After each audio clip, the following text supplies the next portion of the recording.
Hello, physics students, and welcome to Sir Isaac Newton.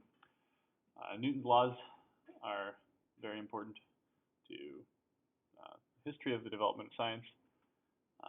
He had three of them, and they're all about how forces work.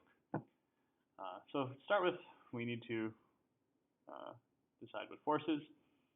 Very simple way of thinking about force that you could probably have come up with on your own is that a force is just a push or a pull. Uh, it, yeah, if you push something, you apply a force. You pull something, you apply a force. Um, maybe obviously, a force is a vector quantity with a magnitude and a direction. You can't push something without pushing it in a particular direction. So force is a vector. There are a couple different ways we can classify forces. One way is in terms of contact forces versus non-contact or field forces. A contact force is just what it sounds like. Contact forces, you have to be, you're touching something. So if I, push downward on this piece of paper, that would be a contact force. If I pick up the piece of paper, then my hand is touching it. That is a contact force. The field force is basically when things are not touching.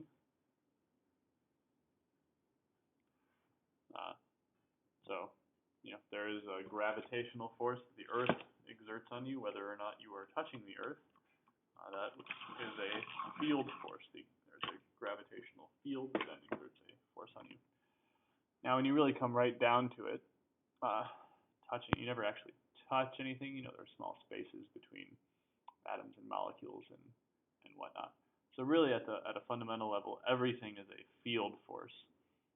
But from a macroscopic perspective, we can talk about contact forces, and that's just fine. Mass, you probably know already, is the amount of stuff in an object, the amount of matter in an object, and masses will be important as we go forward. The SI unit for mass is the kilogram, not the gram. The standard unit is the kilogram. So anytime we're doing calculations, you'll need to make sure that your values are in kilograms. So Newton's three laws. The first one, the key word for the first one is inertia. And I know you've heard this at some point in your life. The law of inertia says that objects at rest tend to stay at rest.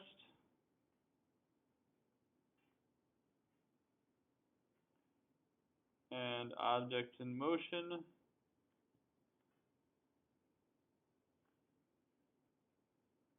tend to stay in motion at constant velocity. That phrase may not have been part of the definition that you learned back in junior high or whenever it was, unless acted on by a net force. Net meaning total, sum of all the forces. So it doesn't mean there are no forces acting necessarily, but that they all cancel out. And this is something that you all have heard at this point.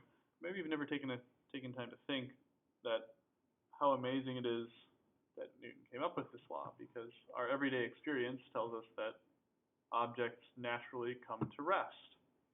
Now we think about that as happening because of things like friction, but it would be reasonable to assume on the basis of your experience that objects naturally tend to come to rest, which is in fact what Aristotle said, and was part of the common way of thinking for a long time.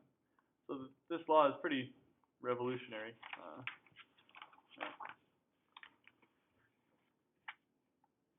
Now, this is something to think about. You guys know this, when a bus is speeding up or slowing down or turning, you feel pushed or pulled or whatever.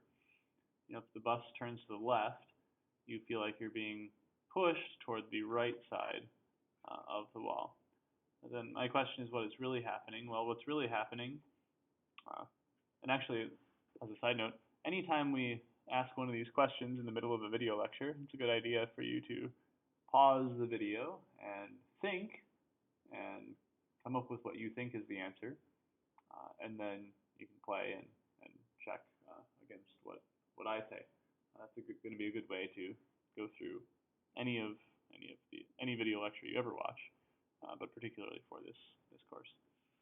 So what is really happening? Well, say we take the case where you're stopped, where you're initially at rest. You're just chilling out in the bus. Okay.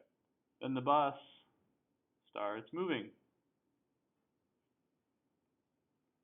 accelerating that way. What do you feel? Well, you kind of fall toward the back of the bus, or you feel pushed toward the back of the bus. But what's really happening? Well, really, Newton's first law is happening.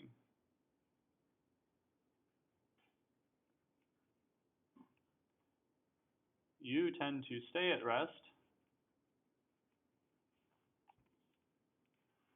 as the bus begins moving forward.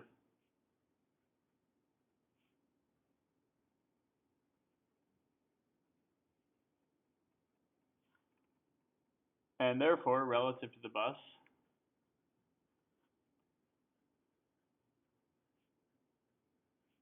you start to move backward.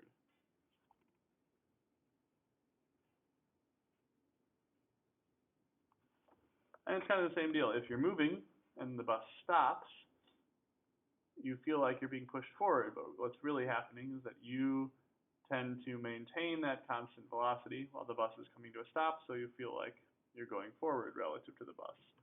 If the bus turns to the left, you tend to maintain your constant velocity, you tend to keep going straight, so you feel, like you're moving toward the right of the bus. Yeah, so really those things are just a product of Newton's first law.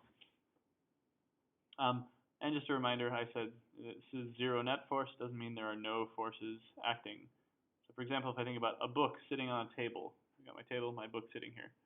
There are forces acting on this book. There's a gravitational force going downward, and then the table also exerts an upward support force. We call that normal force. We'll talk more about that at a later date. But there are these forces acting on the book. A ball rolling across the floor, there's gravitational force, there's a normal force, there's probably a frictional force acting on that ball, so it'll probably slow down. So this is a case where Newton's first law, isn't governing the situation. And if I'm walking at constant speed, well, there's a gravitational force, there's a normal force, and then there is a frictional force between my feet and the ground, which at different times, there's going to be friction going in each direction depending on when I'm stepping and how I'm stepping. If I'm maintaining constant speed, those forces will all add up to zero. So just keep in mind, there can be many forces acting and still have zero net force. Newton's second law is an equation, and the equation looks like this. This pointy E thing is the Greek letter sigma, and it means sum. So you add up all the forces acting on an object, and that's equal to the object's mass times its acceleration. This also helps us to determine the units of force. The unit of mass, we know, is the kilogram, and we know acceleration is measured in meters per second squared. That is the unit of force, the kilogram meter per second squared, but that gets long and cumbersome to write or say many times, and therefore kilogram meter per second squared is defined to be 1 Newton. That's what's called a derived unit, because Newton is actually made up of these kilograms, meters, and seconds. So if you're a famous physicist, you get to have units named after you. Just a term, equilibrium means